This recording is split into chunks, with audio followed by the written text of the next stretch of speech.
Ó, aqui, ó. Ó, resistência 1, 10. Aqui eu estou trabalhando em termos da resistência. Resistência 2, 20. Resistência 3, 30. Ó, se eu sei aqui, ó, eu quero achar o E1. E1 é quem? Aqui, ó. Aqui é E1, beleza. Ó, só não confunde com esse E1 aqui, que esse é o da fonte, tá? Esse é o da fonte. O E1 que ele está achando aqui é esse aqui em paralelo desse aqui, ó. O, o E3, ó, ele tá... O E3 eu alcanço, ó. O E3, o que que ele tá falando? Eu tô vindo com o multímetro e eu tô testando isso aqui, ó. O E2, ali. O E1, ali, em paralelo da carga. Aqui a gente considera que tem 3 cargas. Então, para eu achar qual que é a queda de tensão em cima da primeira carga, como que eu vou fazer? Eu vou considerando que é uma corrente só, I vezes 1,33, eu vou pegar E é igual R vezes I, que é a primeira lei de Ohm. O 10 aqui, o R aqui, que é o 10, e a corrente, que é 1,33. Aí você vai ter aqui 13,33. Essa vai ser a tensão que, se eu medisse aqui, eu ia encontrar. E2, ó, R vezes I, só que o R agora é quem? É R2. Aí vezes o I é 1,33, não vai mudar. Então agora você vai ver, ó, vai ser, aqui foi o dobro da resistência, agora vai ser o dobro da tensão. Eu estou medindo isso aqui, ó. Beleza. E o E3 vai ser justamente esse cara aqui, ó, 30 ohms vezes a mesma corrente. Aí, ó, subiu. Nota que à medida que a resistência foi aumentando, olha o que vai acontecendo com a tensão. Vai aumentando. Por quê? Porque a queda de tensão, essa tensão que a gente está lendo aqui, a gente pode chamar de queda de tensão em cima da carga.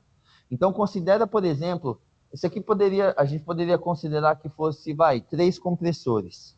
E aí, vamos supor que em cada, se a gente quisesse medir ali a queda de, eu vou falar de compressor não, porque senão vai confundir num outro quesito. Vamos falar de lâmpada, vai ser mais fácil. Então, imagina que eu tenho 3 lâmpadas aqui ligadas em série. A queda de tensão em cada lâmpada ia ser com base nesse cálculo aqui. Então, se você medisse na resistência 1, você ia ver aqui 13,3. Aí você ia medir a queda de tensão na lâmpada 2, considerando que as 3 lâmpadas estejam acesas, funcionando.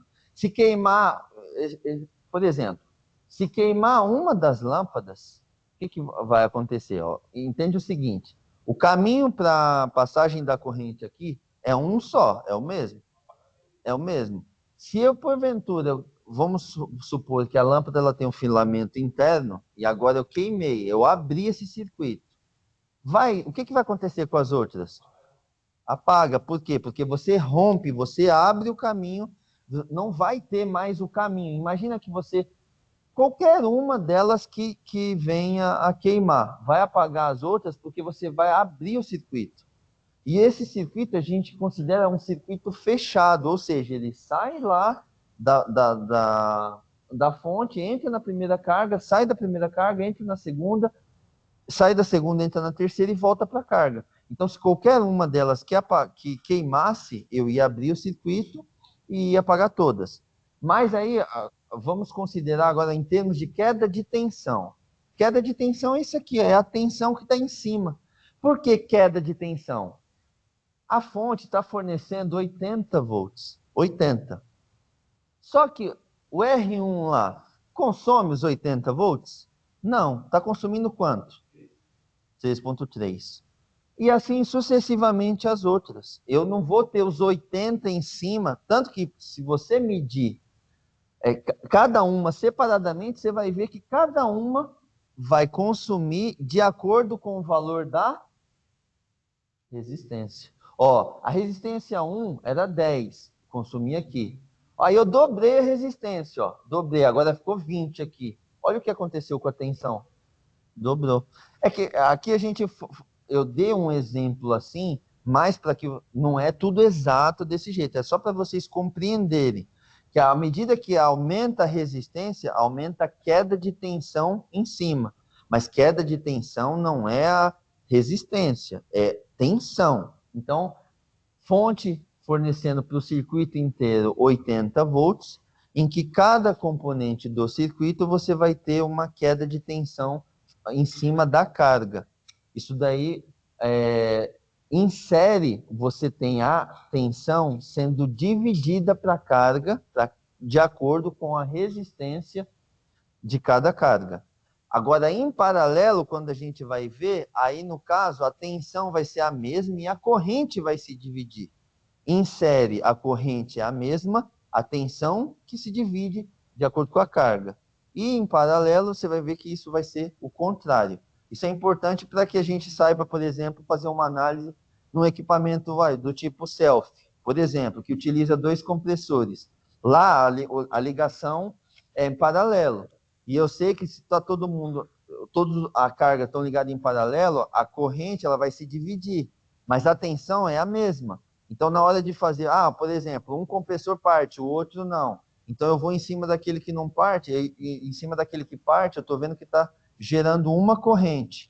Mas essa corrente está muito mais abaixo, porque de cara eu já consigo, por meio da corrente, ver que o outro, sabendo a corrente total da máquina, que está disponível em todo o equipamento, 20 amperes. Aí você chega lá, quantos motores eu vou ter lá dentro? Eu tenho os compressores e eu tenho, a depender, se for condensação a ar, eu vou ter 2 motores, que vai ser o motor do evaporador e o motor do condensador. Mas se for condensação a água, só vai ter mais um motor, que vai ser o do ventilador. Então, eu estou lendo lá, ele está me falando que é 20 amperes, e eu estou lendo lá, só vai 12 amperes.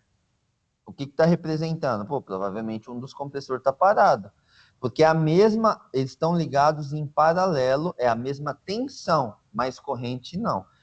Basta uma análise simples como essa que você já detecta que tem alguma irregularidade. Porque, não está climatizando, mas não está climatizando bem. Aí você chega lá para olhar, só está com um circuito funcionando.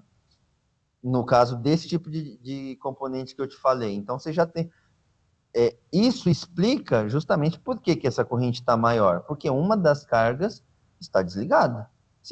O motivo, eu não sei, eu vou investigar. Não tem como eu falar qual que é o motivo.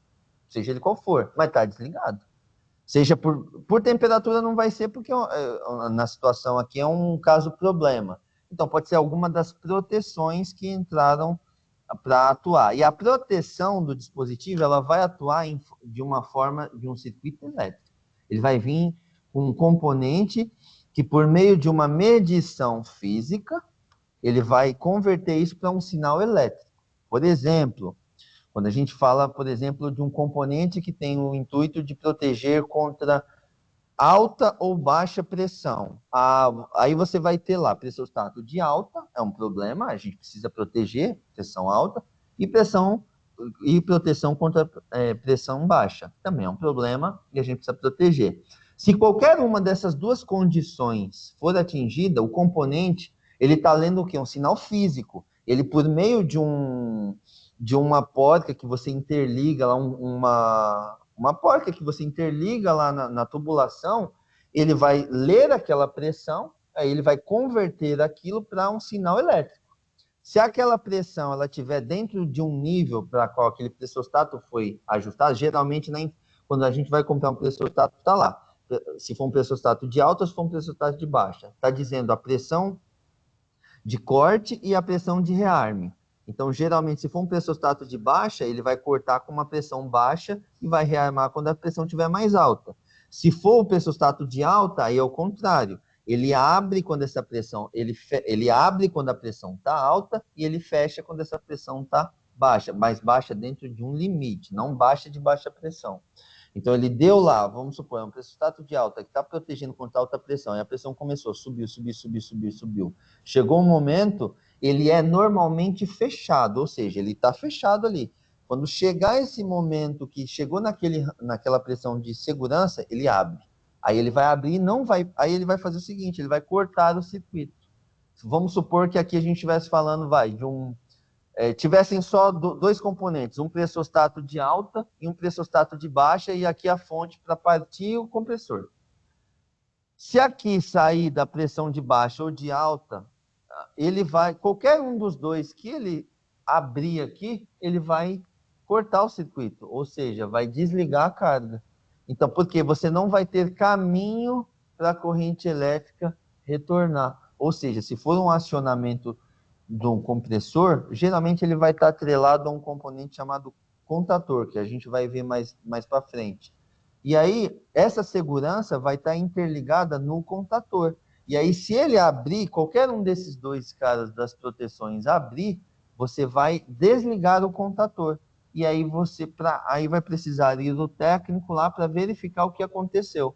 Então, justamente é a mesma ideia aqui. Aqui nas lâmpadas, se qualquer uma das lâmpadas queimarem, a gente abre a passagem de corrente e a gente corta, né, a passagem de corrente e corta o circuito. Ou seja, isso aqui vai parar, a corrente vai ser zero, porque aí você não vai ter caminho aqui para a corrente retornar.